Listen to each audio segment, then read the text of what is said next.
We are the paradoxical ape. Bipedal, naked, large-brained, long the master of fire, tools, and language, but still trying to understand ourselves. Aware that death is inevitable, yet filled with optimism. We grow up slowly. We hand down knowledge. We empathize and deceive. We shape the future from our shared understanding of the past. CARTA brings together experts from diverse disciplines to exchange insights on who we are and how we got here. An exploration made possible by the generosity of humans like you.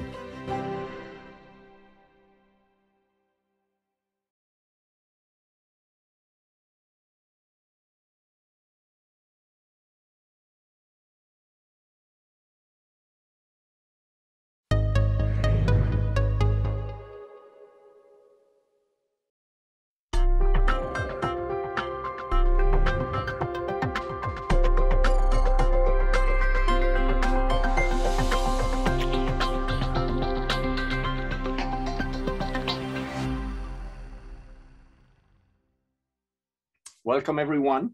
So I will start with a question directed to Carol Marchetto. And the question is the following. In the data you shared from the Eichler lab, the African human population has a higher degree of heterozygosity than the non-African human population. Would you also hypothesize that increased line 1 activity is a possible source of intra-species differences in human genomic diversity, given your proposal for the other great apes? I guess the answer will be yes. We need to test that. You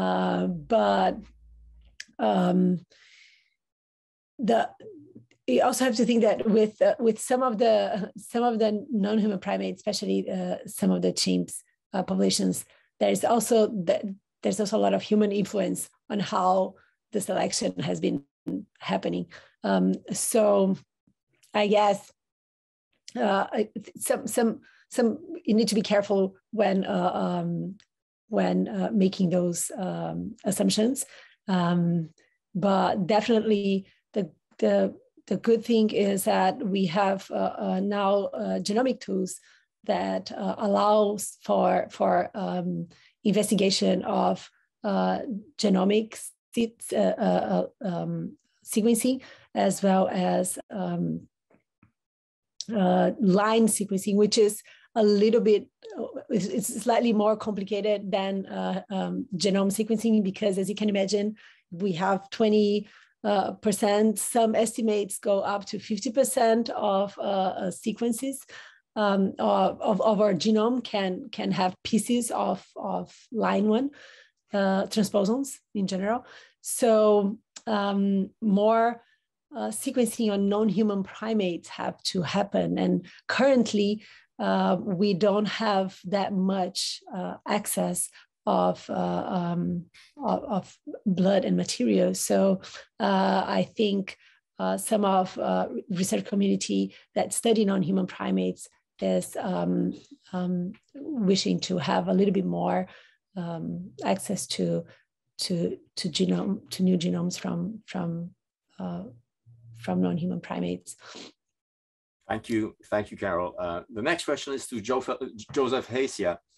Although there is no known benefit of phytanic acid, it seems there may be an evolutionary drive to maintain moderate levels of it, at least in primates as measured in RBCs.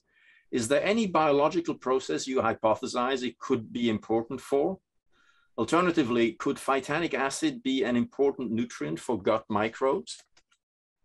Oh, well, thank you for the question, and also thank everyone for the invitation to speak here. My understanding, and this comes from more of a medical genetics background, is that there's a disease called adult Refsum disease, where individuals who have this disease have an inability to break down phytanic acid, as discussed in the video, and there's no known biological function of phytanic acid that's essential for human life. You can have a vegan diet and essentially have almost minuscule amounts of this exposure in your system. and they have no adverse effects. So that would be, I would just change the question a little bit and say that I don't believe that there's anything beneficial. Now, there is a little bit of a question about this Phi-H gene. It encodes an enzyme called phytanol-CoA hydroxylase, which is involved in the metabolism of phytanic acid. But what's intriguing about that particular enzyme for people in the field is that it's present, even in diverse organisms down to, say, yeast. And at that particular point in time, you'd say, why would yeast need to actually break down phytanic acid? There seems to be no exposure in their diet.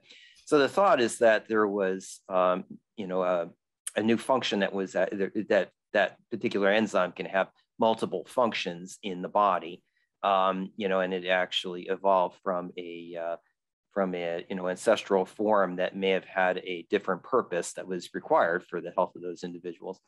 And I would just, perhaps end up saying that, phytanic acid itself does act as a agonist to a number of transcription factors. So it does stimulate, different gene expression profiles, but in and of itself, I don't see it as essential for human life, but I see it as a marker of hindgut fermentation that is diminished in the human species relative to the great apes. Thank you very much. The next question is for Ajit Varki.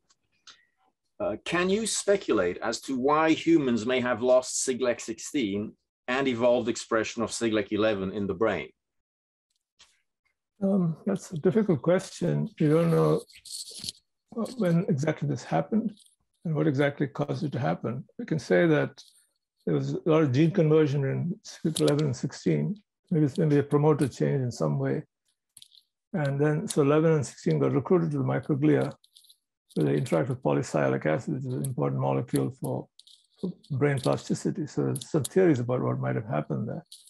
And that's the second question is why did we start losing 16? We don't know that either.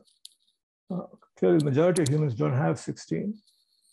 And I really don't have an answer to it. It's a puzzle, but here's the events that occurred uniquely in humans, fixed in all humans. So much more work to be done. Yes. Thank you, Ajit.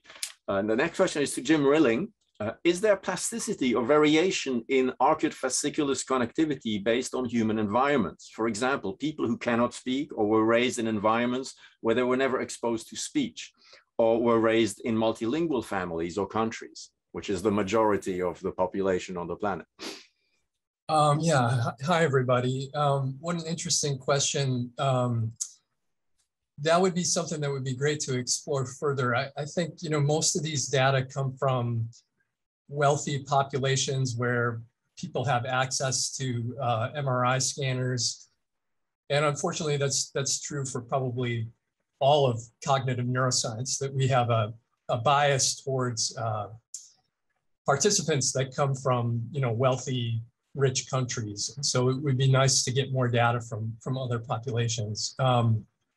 There are some cases of, children with global developmental delay where it has not been possible to identify the arcuate fasciculus pathway.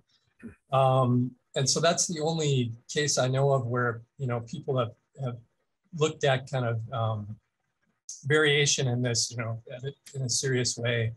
But I like that idea a lot. And I think it's something that should be pursued in the future. Thanks very much. The next question is for Nisi Varki. Are there any species in which cancer of all kinds is very uncommon or even not known? I don't know if there, the lymphomas and sarcomas do arise in a lot of different species as they age. And there are some species like the Tasmanian devil that has a specific kind of cancer. And then the naked mole rat as well. But I think, I'm not sure if any species, well, they don't have, a lot of species don't have cancer. They will have benign tumors of various organs, usually smooth muscle or something. But cancer as such, where you have the infiltration and metastasis, actually is only in humans, really. And that was the point of the talk, really.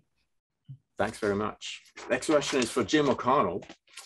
Honey is highly valued and consumed by the Hadza. Can you talk how age and sex relates to the collecting and sharing of honey? Yes. Honey collection is, first of all, it's a seasonal activity.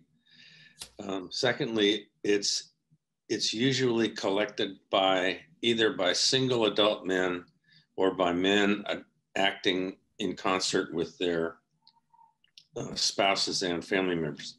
Men often complain that if they have all teenage daughters, they prefer to have at least one teenage boy to actually do the collecting, since it has a certain amount of risk associated with it. As far as sharing is concerned, there's an enormous amount of consumption of honey at the point of acquisition. When it comes back to camp, if people have acquired a substantial amount of honey, they do two things. One is to sequester or hide the amount of honey, some portion of the amount of honey that they brought back, and leave a relatively smaller fraction out for general consumption. So and there's an interesting little dance associated with this. Have I answered the question? I think so. I think that brings us deep into the realm of thinking about others and what Dietrich was talking about, predictions and so forth. The next question is for Dietrich. What is the time scale for the biocultural feedback loop you described?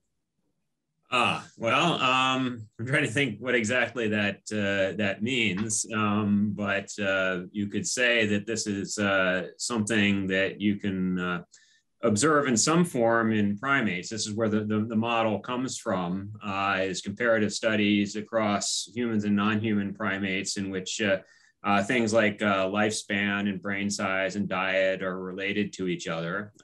And so this is a kind of thing that can have been happening for many millions of years, and has happened intermittently over the course of human evolution, as I suggested in my talk. So if you wanted to, kind of raise this specifically the technological niche, you might take it as far back as you think you have something that qualifies as technology. Which, the earliest stone tools, 3.5 million years ago, maybe or maybe not, those would be considered to be technology by some. The old one tools, 1 million years later, would they be technology? Maybe, maybe not. But so certainly, as you have these more and more complex behavioral systems, when you're talking about hafted technologies in which people are using fire to produce multi-component mastics, to put on handles and all this kind of stuff, that's a technological system. And so you could talk about these feedbacks really being in place in some instances then. So I would say millions of years, anywhere you're talking about this coevolutionary process between behavior and brain size. Thank you. Next question is for Rafael Nunez. Human numerical ability depends on enculturation, training, and technologies. To what extent have researchers tried to recreate that in non-human primates? In particular, can we think of the involved training phases and experimental setups in primate studies as performing these functions? Yeah, well, what I was trying to say in my talk is that it looks like the mechanisms are quite different. So I was like trying to play with a toy of saying, when we can teach, let's say macaques to walk on stilts or ride a bicycle. So those are humanly concocted technologies and inventions. And then we can try to see how other species may manifest some kind of behaviors. The question is, evolutionary speaking, what kind of meaning we can get from those results if what we're doing is to put these animals in a humanly concocted environment. Now, what I was trying to show is that one important aspect that is missing apparently in non-human species is symbolic reference. So this capacity of trying to extract some property, but then refer to this property in a symbolic way. And that, as I was trying to show also in my talk, is not just directly coming straight from language. So many, many hundreds of languages around the world do not have exact quantification as a trait. So therefore you need all these cultural social historic development of preoccupation for trying to come up with a quantification when needed. And that, I think, is inserted in what Dietrich was trying to explain. It's a long process. So that seems to be entirely different than training animals with a technique of associative learning to try to get some kind of proportions of 80% of trials of success and so on. But whatever they're doing seems to be genuinely different in nature. Thank you very much. The next question is directed at Polly Wiesner, who has lost access to the internet, but I have her answer, so I will read her answer for everyone. The question is, you mentioned cooperative breeding as a possible scaffold for intergroup ties. If we consider how many societies now utilize systems and institutions, for example, daycare, school systems, as means of raising young, what impact do you think this might have on social ties and intergroup coalitionary aggression or cooperation?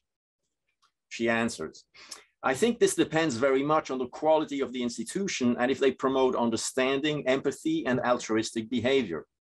Although, quite honestly, kids are amazing at doing this by themselves, even if not encouraged to do so.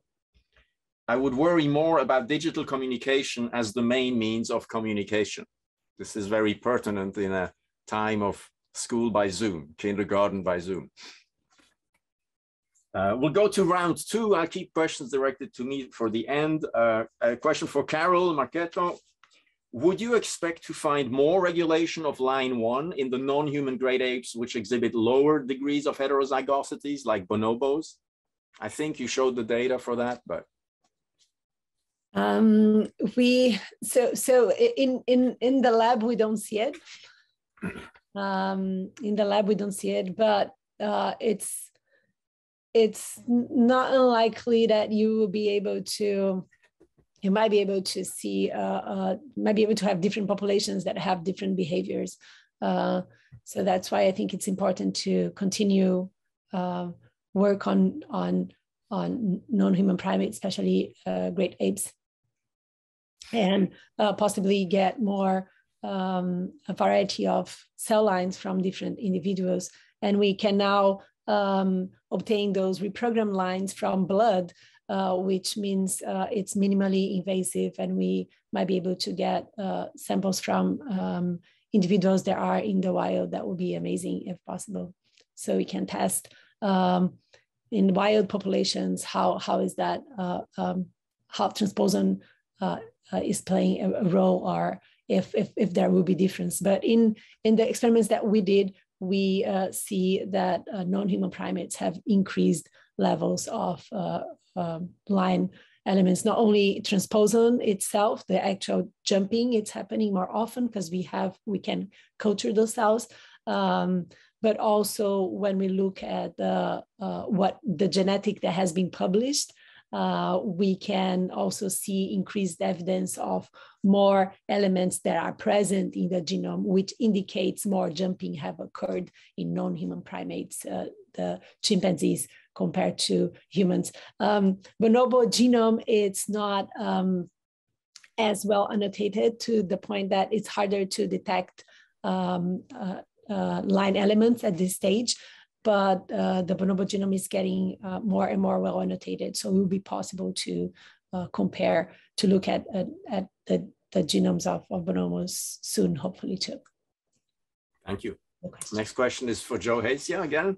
I found the results from Catherine Milton's study fascinating, characterizing the comparatively larger small intestine and smaller large intestine in humans compared to other apes. As the species of gut bacteria that inhabit the small intestine are genetically and functionally very different from those that inhabit the large intestine, I was wondering if there was any idea of the evolutionary relationship between the species of bacteria colonizing the gut and the changing size of the intestines, a classic chicken and egg problem. Oh, that is a very interesting and insightful question. I can say that I don't have a good answer for it. I think it would be a great research project, especially when you'd have to think about differences between captive and captive and non-captive non-human primates, as other speakers have brought up. I can say in some unpublished work that was, hopefully we'll be able to submit soon, that we actually looked at phytanic acid levels also in red blood cells from red howler monkeys and I think Duke-Langurs, and we saw them, they were dramatically elevated relative to all the other species that we looked at.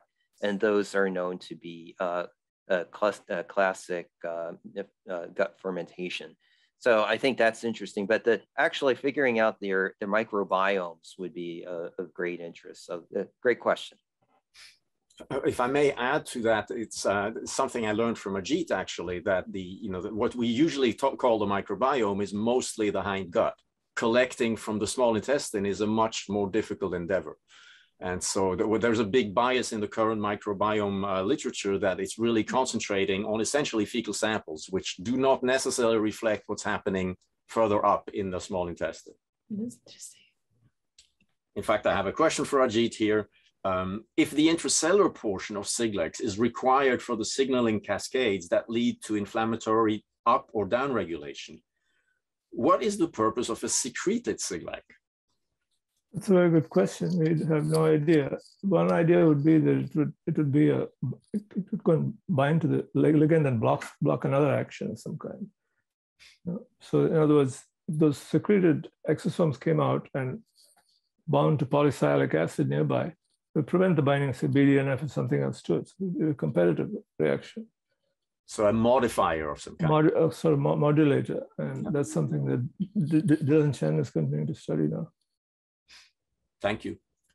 This question is for Jim Rilling. Have any non-linguistic functions of the arcuate fasciculus been described? Are there ways to probe higher order human cognition that aren't language dependent? Have any non-linguistic functions of the arcuate fasciculus been described? Not to my knowledge, although I can't be sure about that for sure, but I have seen it presented as mostly as specialized for linguistic functions.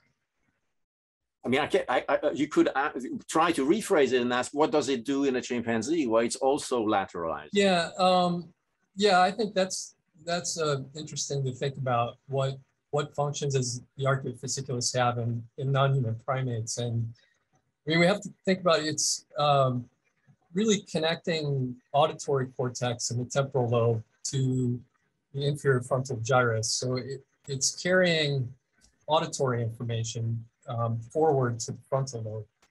And within the inferior frontal gyrus, we know that in both monkeys and humans, that's a region that's involved in sound sequence processing. So processing the sequences of sound. So it could be involved in, for example, processing vocalizations from species-specific vocalizations and the sequences of sounds in those vocalizations. But I actually think a even more interesting possibility is that it's involved in vocal learning.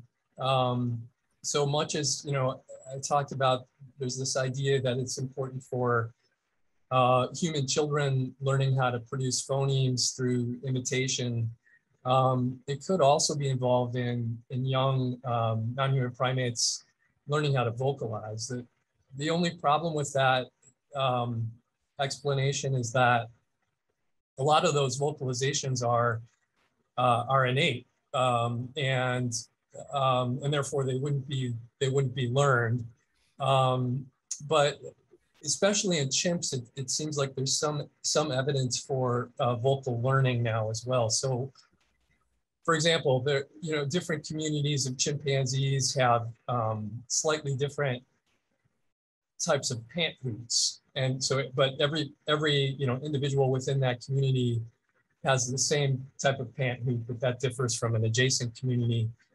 So that implies some degree of vocal learning, I think, and also, I mean, there's now some evidence that neurons within the inferior frontal cortex fire before monkeys vocalize. So, which was surprising to me, because if you lesion Broca's area, monkeys can still vocalize, which made it seem like that was mediated by non-cortical limbic system structures. But now there's also some evidence of, for that the cortex may be involved, I think. So I think it may actually be involved in vocal learning in addition to maybe this sound sequence processing. Thank you very much. I have another question for Nisi Varki. Are there differences in the incidence of human carcinomas in developed versus less developed countries, richer, weird societies versus societies with much less weird people, urban versus rural? Right. I mean, there are a few differences have been noted in that the less developed societies will develop carcinomas, say, of the cervix, because, you know, of hygiene hypothesis reasons, carcinoma of the cervix, and then people who chew the betel nut and hold it in their mouth, they will develop more of the squamous carcinomas. And I mean, but I guess you can see that in the developed countries as well, where people chew tobacco and keep a wad in their mouth as well. So I think it depends on the kind of cancers that develop. There may be differences between developed and non-developed, but yeah. Thank you very much. We have another question for Polly Wiesner. You mentioned how the Enga dehumanize their enemies during times of war and then ritually share food as a peace compensation in times of peace to rehumanize them. Seeing that so much psychological research suggests that dehumanization is often cyclical, in that dehumanized groups will often dehumanize those who target them. I find this idea of rehumanizing to be particularly fascinating. Could you perhaps explain what exactly is being done psychologically or symbolically when it comes to rehumanizing the enemy amongst the Enga? Polly answers, one reason for rehumanization is because the clans who fight are usually neighbors and intermarry and cooperate in many ways. The dehumanization comes in times of rage, but the fundamental ties there for rehumanization have been well established. This is not true when you humanize someone you do not know. So I think she addresses the importance of a pre-existing, very profound relationship between the group, which of course at a planetary level in the age of hits by missiles, so forth, is not the case anymore. We have another question for Jim O'Connell. Menopause has been described in very few other mammalian species, for example, killer whales. What are the similarities and differences in selective factors that might have led to menopause in other non-human mammals? I don't think that I'd defer to my colleague Kristen Hawkes to answer the question in more detail, but to my knowledge, I don't think there's much serious effort to explain menopause in cetaceans, for example. There may be, but I'm not aware of it. Thank you. The next question for Dietrich Stout.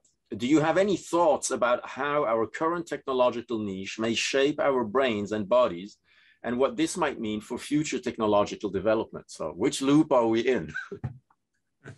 Well, I don't know. I'm trying to understand the past and variable success, and predicting the future, I think, is probably beyond me.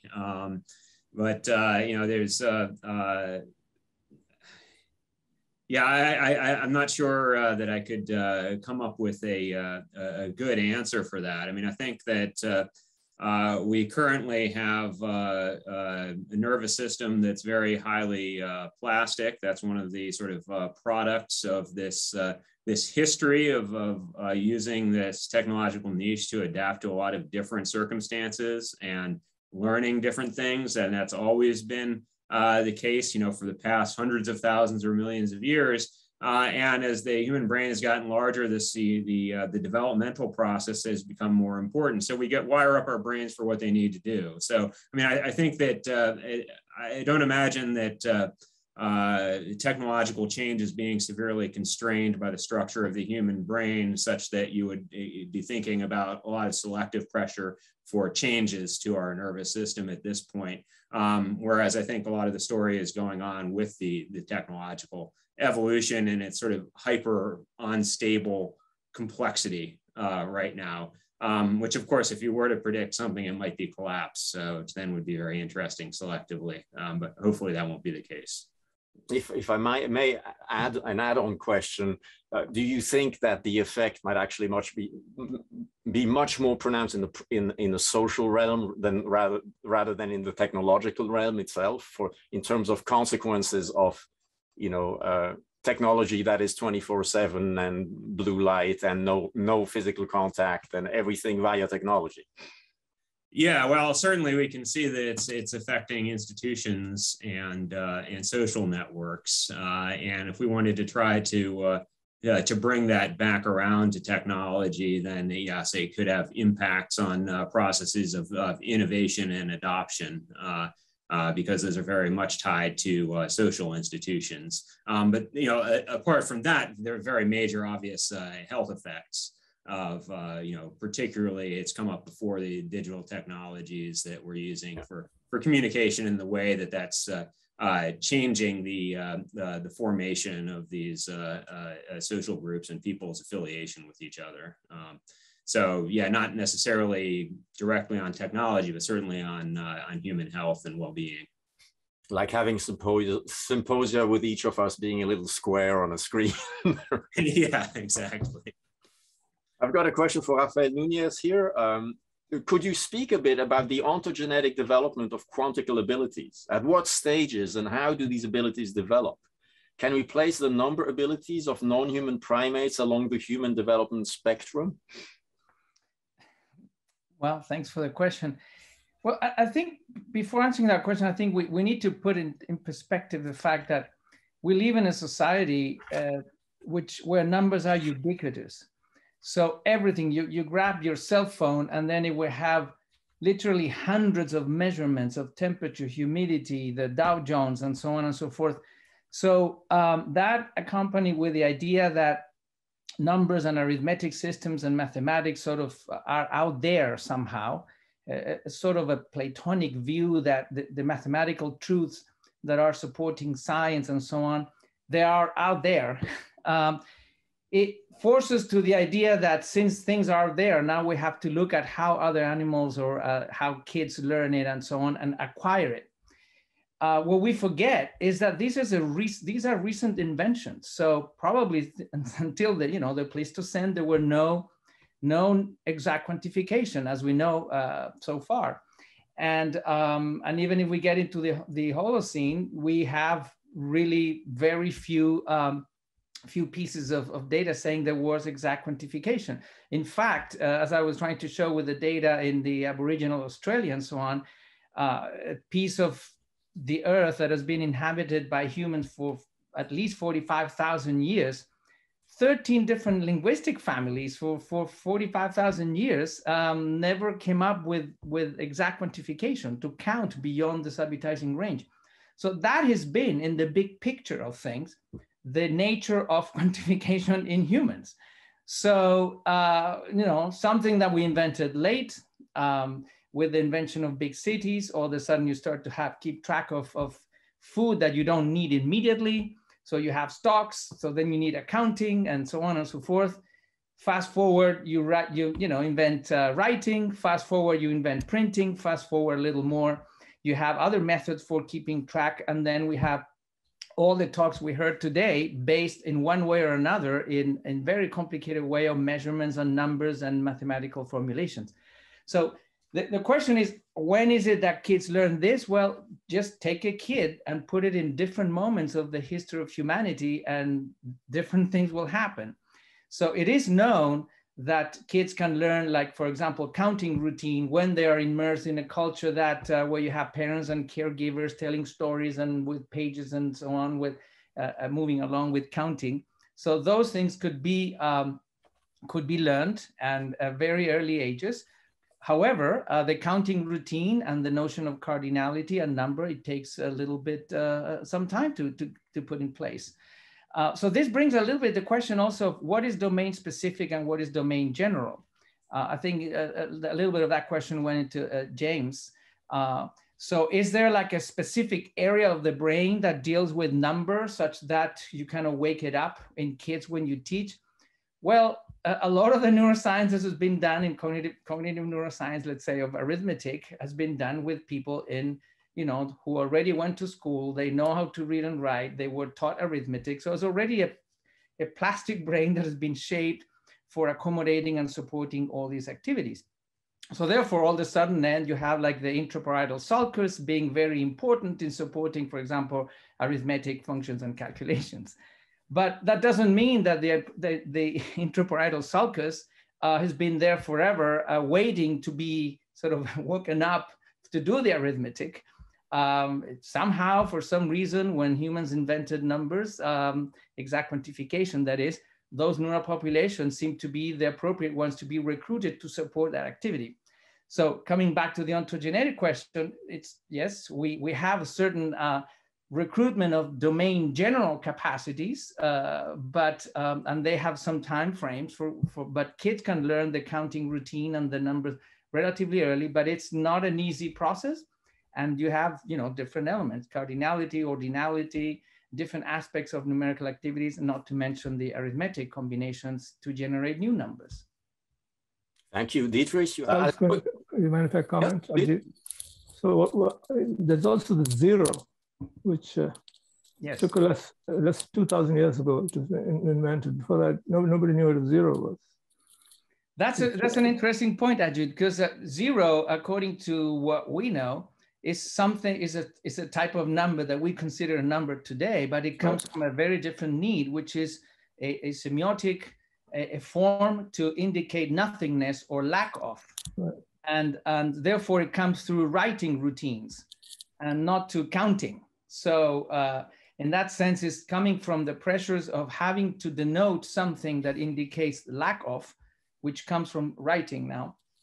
Is a different pressure. And it took a little bit of a while to be accepted as an actual number. And then all kinds of interesting mathematics happens when you take it in or you take it out, or you start to develop new things like, factorial operations. And then you define 0 factorial to be 1 because it fits certain things in the mathematical, system, solves some problems and is innocuous. So then you adopt it, but there's nothing in nature about telling us that 0 factorial is 1. It's just an interesting definition that solves many problems and it doesn't generate any issue. So we adopt it. But we cannot do the same thing for dividing by 0, for example. So 0 has all kinds of interesting properties that come out after all these inventions. But yes, the origin was driven by a very different need from counting, which came from an issue of notation. If I may follow up on that, you made the point talking about people in the Amazon basin and many of the original people of Australia not having words beyond 5 and having done very well for tens of thousands of years. Thank you very much. And I think this highlights the kind of, the Eurocentric view of naturalists such as Darwin and Wallace, who say, how is it that a human mind of somebody who is, not drinking high tea and member of the Royal Society could be pre-adapted to do calculus? But I think the big underestimate, and Jim can probably talk to that, is the cognitive needs of surviving as a Hadza or as a Northern Australian or as somebody in, Pilagra or somebody in the Amazon. And I think all of us, because we are products of the enumerated, writing, notating societies, we're virtually incapable of imagining what these cognitive needs are. And I think they're way more higher than we would naively guess, in absence of numbers. But what is interesting is that all these cultures have, in one way or another, natural quantifiers. Terms like many, few, several, a lot, and then, slangish one like gazillion and tons and things like that. And those are the ones we actually use, and they're incredibly useful. And all these cultures, Hadza or, Aboriginal Australians, whatever, have them, and they seem to be pretty good for what we need to do for thousands of years. Yes, Jim? That's certainly my experience in Central Australia. So in an Aranda system, counts go up to 5, and they're expressed as 1, 2, 3, 2 plus 2, 2 plus 3, and then it goes to many. Mm-hmm. And that's it. And that seems to suit fairly well. So in situations where were out hunting, distinguishing between 6 or 8 individuals doesn't seem to me to make any difference. And informants or co-actors don't seem like they pay much attention to that either. It's a lot or many, and that's it. 1 or 2, that's a difference. Right. But in the sense of Dietrich's point, as long as the co-actors all get that it's many, you get the results. Excellent. We have a really basic one that is very difficult to answer for Carol. What genetic differences are there between chimpanzees and bonobos? And I'm happy to try to be a backup. Between chimpanzees and bonobos? Yeah, what are your favorite genetic differences you know of that would the first things you would mention? Between us and chimpanzees and bonobos? No, between our two closest living relatives, bonobos and chimpanzees. Very, very similar genetically. I think the biggest difference I know of is the Y chromosome. Yeah. That has undergone, it's famous for evolving very rapidly, and it looks radically different between the two species. But other than that, I agree, very, very similar, having had just 1 million years to diverge. Yeah. Then I have a question for Jim Rilling. Are there significant differences in arcuate fasciculi in adult humans, and do they still correlate with linguistic task performance? In other words, could I get rid of my Swiss accent if I massaged my arcuate fasciculus? So there have been studies that have looked at like the myelination status of the arcuate fasciculus in adults and related that to different aspects of linguistic function and have found correlations. So with this technique, diffusion tensor tractography, you can look at white matter integrity, which is believed to reflect mostly myelination status. And so there are some studies in adults where you find that correlates with linguistic abilities. Thank you very much. I have another question for Jim O'Connell here. Do the different norms of sharing between Hadza men and women, big game versus geophytes, generalize to the sharing of other resources and services? Now I have to think about that for a second. Nothing comes to mind immediately. The sharing of plant food, the resources that women collect, tends in our experience to be pretty focused on individual households. Whereas with men in general, if they're taking large game, the fact that they're acquiring, this is Nick Blurton-Jones' line of argument, the fact that they're acquiring large game in big quantities unpredictably means that this represents an attractive resource that the collector can't control. He can eat a certain amount, but it's a fraction of what's actually available, and he's got people coming up who haven't got any. So as one might say, the nth bite of that large package is of less utility to that initial collector than it is to the person who's coming up who has no bites so far. On the other hand, with women's resources, the predictability is very high. So a woman collecting plant food, especially geophytes, is going to get plus or minus 10%, the same number every day. And so it's predictable. And any woman collector on that day can get the same amount. So there's very little incentive to distribute beyond the individual woman's household. So any set of resources that share those respective qualities is likely to be treated in the same way. And Blurton-Jones' argument that the quantities acquired and their predictability on a day-to-day basis are what's likely to be accounting for or explaining sharing or redistribution patterns. Thank you very much. I have another question for Dietrich Stout here. Did you see any innovations over the course of your longitudinal study on stone tool making in Papua New Guinea, I presume? Well, I know, so the one I mentioned in my talk was an experimental study that we did here. And no, I mean, this was, they were trained for a little under 100 hours, and we're just trying to basically achieve some basic competence.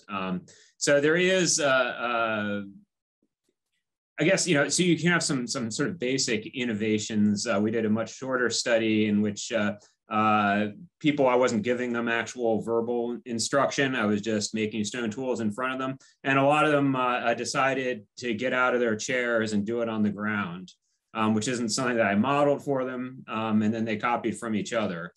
So that's, I mean, within the scope of a very simple technology, I suppose that could be in innovation. But for anything more sophisticated than that, there's a certain base level of competence that you need. And so this is sort of the interplay between what we think of as conceptual or imaginative processes of invention, but also the basic perceptual motor ability, the sensory ability, and the control to really know the materials you're working with before you can innovate in an effective way. So we didn't really observe a lot of that because most of our experimental subjects are just learning. Thanks very much. I have another question here for Rafael Nunez. Can we think of higher mathematics as even further along the spectrum, or should we think of it as a distinct ability? Well, higher mathematics is, again, super recent. So now we're really talking about the last couple of 100 years.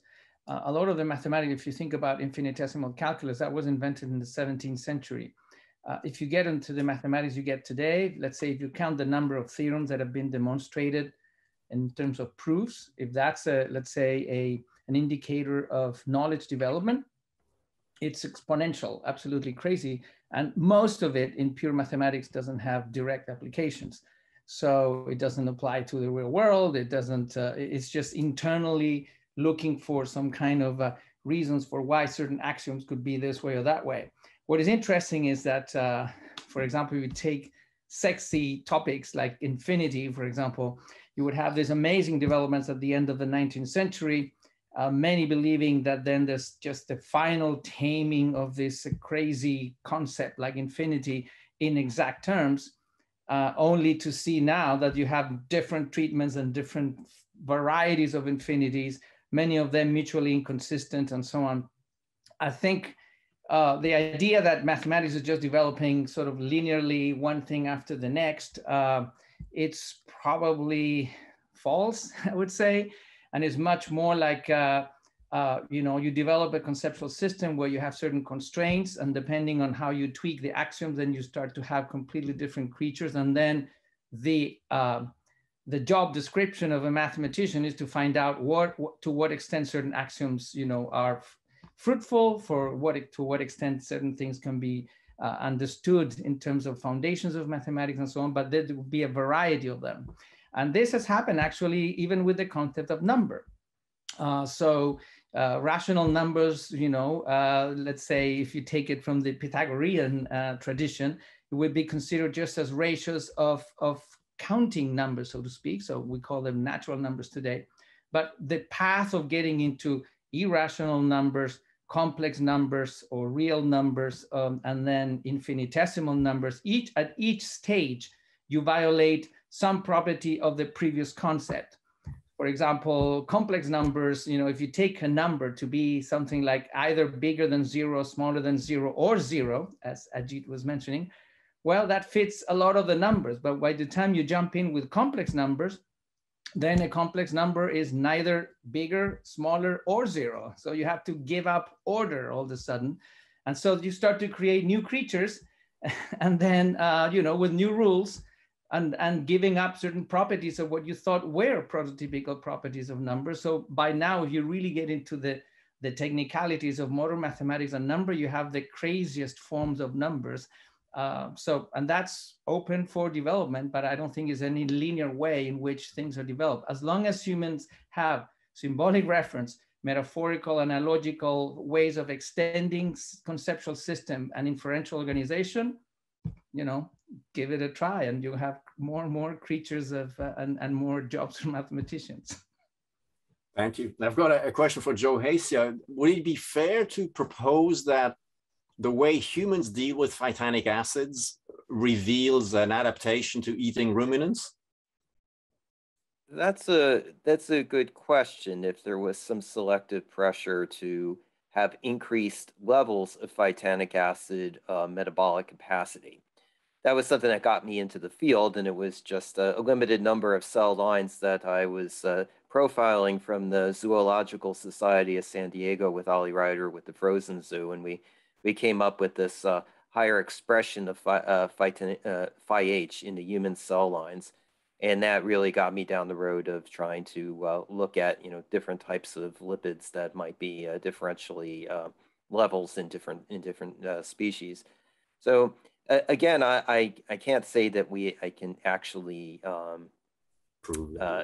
definitively say something that humans have a very high capacity to break down phytanic acid. So I mean, far more. Under normal circumstances, if you have an genetically intact metabolic system, you will not overload your system with phytanic acid. It's only when you have this severe impairment that over the course of like a decade, you acquire stores in certain tissues that lead to toxicity. Thank you. There's a question for Ajit with regard to the representation of genetic or genomic diversity in modern humans. Do you feel satisfied or confident that we appreciate the variation in those CD33 related siglecs across human populations? Or would you not be surprised if isolated populations of modern humans somewhere does some very interesting siglec biology we have yet to appreciate? I mean, that's a question for both Nisi and Ajit, I suppose. Yeah, there's a lot of the frequency of this polymorphism vary greatly between cultures and populations. Not enough study yet to know, but there's quite a lot of variation. So there are probably local factors that are selecting.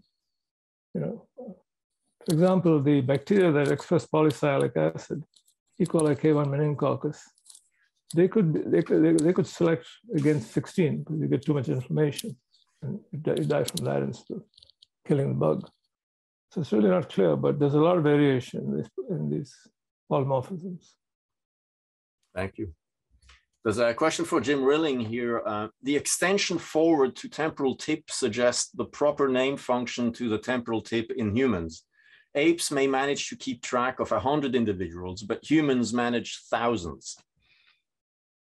Do you think there might be something with this far-reaching arcuate fasciculus that reflects the size of our social networks, even in the country, with friends 200 kilometers away? Yeah. Well, so yeah, there's been expansion of that cortex in the ventral lateral part of the temporal lobe, and that's involved in lexical semantics. Names for objects and so forth. So and there's a lot more of that cortex in humans than in chimps. So it makes sense to me that humans can, learn the names of many, many more words than chimps can. Yeah, I think that's reflected in the expansion of that cortex. Excellent. We are almost at the top of the hour. I would just take one question that was directed to me about the ABO, and it's really relevant to the current pandemic. Is there evidence for a difference in ABO group and COVID disease severity? It's not straightforward. Several papers have been published, starting with a group in Shenzhen, China, showing that Group O individuals were massively underrepresented in the ERs of the hospitals, but only at the beginning of the pandemic. So it looks as if initially, if you lack the two antigens, you can catch incoming virus that is tagged by the people who are B, AB, or A blood group. But as the pandemic spreads, that effect goes away. So there are some very interesting reviews written by teams in France that actually cited on my slides. You can wait until this is up on the net. Another question was, how do we form antibodies against the blood group we don't have? In the case of ABO, it's very clear that it's linked to the gut microbiota. Many bacteria express short sugar chains on their surfaces. and some of them express those that you don't have. And so that's how you start making. So you're born without making the antibodies, and very quickly you start making antibodies against the blood groups you don't have, with, of course, the exception, people who are blood group AB do not make any antibodies. And I will now hand over to our other co-director, Margaret Schoeninger, who will wrap up with a few final words, if Margaret is joining us. Yes, she is. I am joining you. Thank you, Pascal. I am speaking for all of CARTA, and I want to give a heartfelt thanks for those who made this symposium possible. The speakers, thank you all for very stimulating work and stimulating presentations. I'd like to thank our sponsors and supporters. I'd like to thank the symposia chair, Alyssa and Pascal, and again, all our speakers. I was really struck by these presentations and where they can take us into the future. This is going to stimulate interest long into the future. And I was so pleased to see that you did not say, we got the answer to everything, because there's so much more to be learned. I want to thank the audience for attending and the questions. I've been really impressed by the questions that were asked here. I'd also like to acknowledge and thanks to the joint efforts of UCSD TV, the CARTA team, and to the San Diego Supercomputer Center for the organization that they put together and have been putting together for our last several symposia. Thank you.